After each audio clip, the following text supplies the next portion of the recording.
Лана Кайылынын Абдулдар Албаев атындагы орто мектебинде Ноорус майрамын турлай аластоо болду.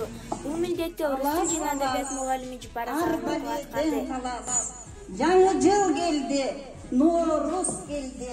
Алас, алас, алас. Жер жаңырып, чөп чыкты. Желин жарылып, süt çıktı. Alas, alas, alas. Майрамдык кечени көркүн ачуу үчүн 7 класс жана кыздар оюну чыккан концерт уюштурду. Былтыр пандемияга байланыштуу Ноорус майрамы белгиленбей калган. Концерттин башталышы аластоо менен башталды. Анда кыргыздын улуттук тамагы сүмөлүктүн тарыхы, кыргыздын каада салттары көрсөтүлдү.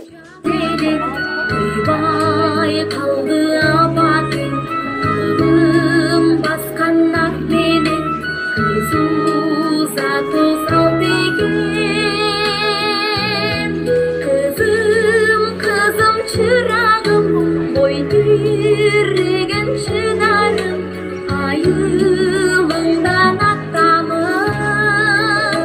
kayım çurtkam.